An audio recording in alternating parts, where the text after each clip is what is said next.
राधे राधे, हरे कृष्णा। कैसे हो आप सभी लोग? आशा करती हूँ आप सभी परम मंगल में होगे, स्वस्थ होगे, अच्छे होगे। आप में से ना बड़े सारे भक्तों ने मुझसे ये प्रश्न पूछा, क्या लड्डू गोपाल को घर पे लाने के लिए या लड्डू गोपाल की सेवा करने के लिए लहसुन प्याज का त्याग जरूरी है?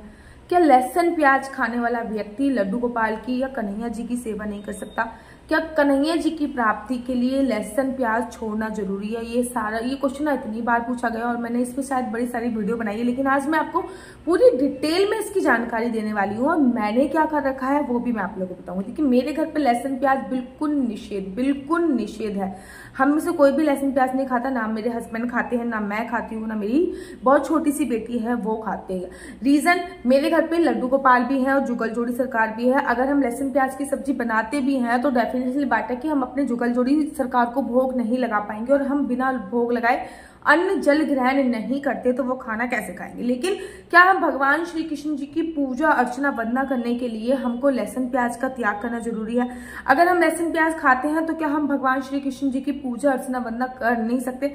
सबसे पहली बात तो ये होता है कि अगर हम लहसुन प्याज खाते हैं, ये तामसिक भोजन नहीं है। मैं ये नहीं कह सकती कि ये नॉन वेज है या फिर बेकार है ये, ठीक है ना। हम किसी पशु को मार के खा रहे हैं। आपने स्वाम्भमनु की कथा तो सुनी होगी। एक राक्षस था जिसका नाम स्वाम्भमनु था। जब भगवान ने उसकी गर्दन के टुकड़े करे तब उसकी हड्डी से जिस चीज की उत्पत्ति हुई, हड्डी व्हाइट कलर की होती है और लहसुन की उत्पत्ति हुई उससे, ठीक है ना। उसकी चमड़ी से, खाल से जिस चीज की उत्पत्ति होती है, चमड़ी आपने देखी होगी ना, प्याज को जब आप छीलते हो तो वो ऐसी प्रतीत होती है, 1 लेयर 2 लेयर 3 लेयर, हमारी चमड़ी भी 7 लेयर की होती है, तो उससे उत्पत्ति हुई, ठीक है। साथ ही के साथ ना यहाँ पे उसका रक्त गिरा तो वहां पे मसूर की दाल की उत्पत्ति हुई, ठीक है ना। ये तो है पौराणिक कथा जो कि शास्त्रों में वर्णन आती है। साथ ही के साथ अगर मैं वैज्ञानिक दृष्टि से या फिर अध्यात्म की दृष्टि से भी देखूं तो लहसुन और प्याज का ना अपना एक पर्टिकुलर टेस्ट होता है। जब आप किसी सब्जी वगैरह में डालोगे ना, जैसे कि फॉर एग्जांपल हम कभी लहसुन प्याज खा लेते हैं ना भूल से, घर पे तो नहीं बनता हमारे, लेकिन कभी हम प्रोग्राम करने के लिए मैं बाहर जा रही हूँ तो कभी मैं फ्लाइट में हूँ। अब मैं फ्लाइट में बेसिकली प्रेफर करती हूँ कि मुझे जैन फूड मिले। अगर जैन फूड नहीं मिल रहा तो हमने कभी लहसुन प्याज खा लिया फ्लाइट वगैरह में या फिर किसी के घर पे, किसी के नॉन के घर पे, तो हमें बहुत टाइम तक उसकी फीलिंग आती रहती है। आपने देखा होगा ना, लहसुन प्याज का अपना एक पर्टिकुलर टेस्ट होता है, ठीक है ना। पूरी सब्जी में केवल वही एक कमांड करता है। लहसुन प्याज में एक पर्टिकुलर, वो ये नहीं है कि वो जो भोजन है वो इतना अपवित्र है, ऐसा कुछ नहीं है। पहले जमाने में आप लोगों ने देखा होगा कि जब लू चलती थी तो मैया जो करती थी, माताएं जो होती थी, वो बच्चों के अपने आंचल में, अपनी चुन्नी में और बच्चों की जेब में ना वो रख देती थी, प्याज रख देती थी कि बेटा कहीं जाओ और तो ये प्याज है तो लू नहीं लगेगी। तो इसका मतलब प्याज बहुत ज्यादा, प्याज खाना कोई ये नहीं है कि प्याज खाने से हमारे पाप लग गया या प्याज खाने से हमको मोक्ष की प्राप्ति नहीं होगी या हमने प्याज खा लिया तो हम भगवान की पूजा सेवा अर्चना नहीं कर पाएंगे। प्याज सात्विक भोजन में नहीं आता, ठीक है ना। सात्विक प्याज खाने से शरीर में हमारी एक तीव्र प्रकार की ज्वाला, अग्नि उत्पन्न होती है प्याज खाने से तीव्र, तो हमारी जो हम भक्ति मार्ग में जाना चाहते हैं उसमें बाधा उत्पन्न करती है। अगर आपने सन्यासी जीवन ग्रहण कर रखा है और अपना जीवन सर्वस्व भगवान को समर्पित कर रखा है तो आप प्याज मत खाइए।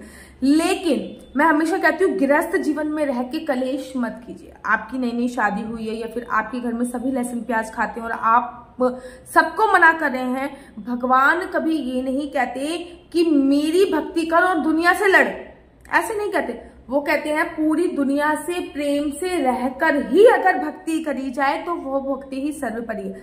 आप अपने पति से लड़ रहे हो, तुम्हें प्याज नहीं खानी है, सास ससुर से लड़ रहे हो, प्याज नहीं खानी है, ठीक है ना।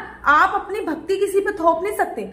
आपके घर पे प्याज वाला खाना बना है, वो आप पे डिपेंड करता है आपको खाना या नहीं खाना है। अगर दूसरे खा रहे हैं तो वो उनकी ओपिनियन है, ठीक है ना।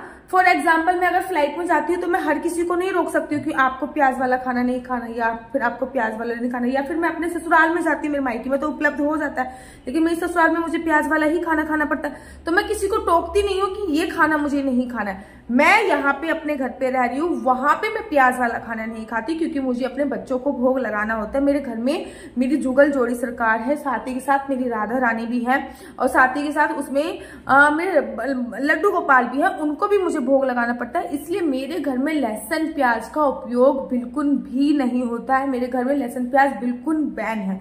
लेकिन हाँ, मैं कहीं जाती हूँ और जाने अनजाने में, एक बार मैंने गुरुजी से ये प्रश्न पूछा, मैंने कहा गुरुजी बहुत सारी जगह ऐसी होती है, ठीक है ना, इंडिया के बाहर हम लोग गए, वहां पे वेजिटेरियन ही मिलना इतना मुश्किल है और लोग कहते हैं कि प्याज मत खाओ। तो उन्होंने कहा आप ये मत देखो कि आप क्या खा रहे हो क्या नहीं खा रहे। अगर आपको ये फील हो गया कि आपने प्याज वाला खाना खा लिया तो उस दिन आप जो माला जाप करेंगे उसकी क्वांटिटी बढ़ा दो, ठीक है ना। हाँ, ये बात अलग है कि प्याज वाले खाने का भोग वो सात्विक नहीं होता है तो वो भगवान को नहीं लगेगा। लेकिन प्याज खाने वाले क्या लड्डू गोपाल नहीं रख सकते हैं, या प्याज खाने वाले भगवान श्री कृष्ण की भक्ति इत्यादि नहीं कर सकते? ऐसा कहीं भी किसी भी शास्त्र में उल्लेख नहीं है कि प्याज खाने वाले भक्ति नहीं कर सकते हैं या प्याज खाने वाले लड्डू गोपाल की सेवा नहीं कर सकते।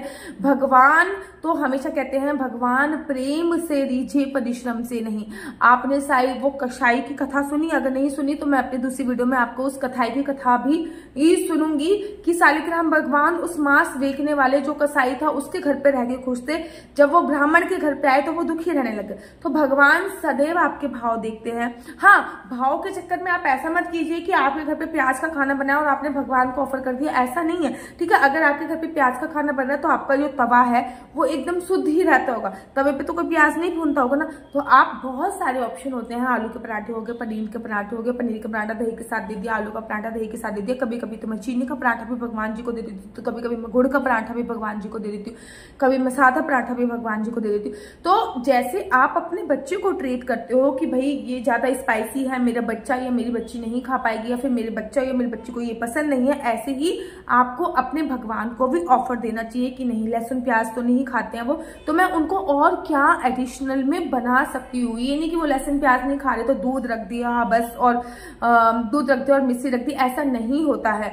भगवान बेसिकली भाव के भूखे होते हैं, वो आपके भाव देखते हैं।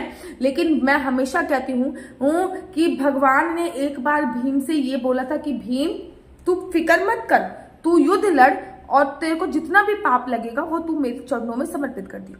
भीम ने कहा था कि मैं शरीर से मोटा दिखता हूं लेकिन मैं मोटा नहीं हूं, मुझे पता है कि जो आपको समर्पित कर दिया जाता है आप उसका 100 गुना करके मुझे देते हो। तो अगर आप पाप भगवान के चरणों में समर्पित करोगे तो वो आपको 100 गुना करके देखेंगे, आप पुण्य समर्पित करोगे तो वो आपको पुण्य ही 100 गुना समर्पित करके देखेंगे। आप एक बार देने की भावना देखो तो सही।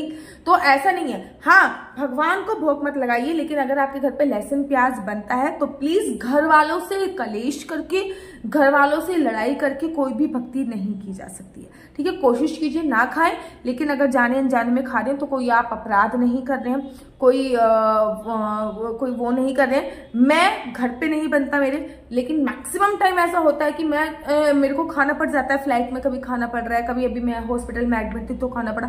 तो ऐसा नहीं है कि प्याज खाने से हाय मैंने प्याज खा लिया, कोई मांस थोड़ी खाया है, ठीक है ना। हाँ ठीक है, वो सात्विक खाने में नहीं आता है, वो शुद्ध खाने में नहीं आता, लेकिन ऐसे तो शुद्ध खाने में हींग भी नहीं आती है, और हींग तो हर जगह डलती है। मथुरा वृंदावन की कचौड़ी तो बिना हींग के संपूर्ण ही नहीं होती है ना।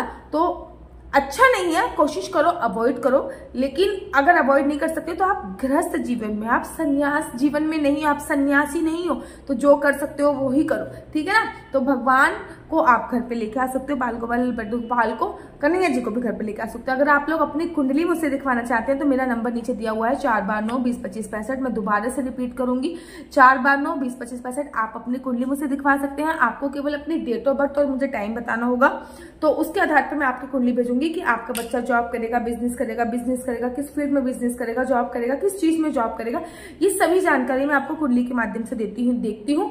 तो सारी जानकारी फोन पे उपलब्ध कराती हूँ।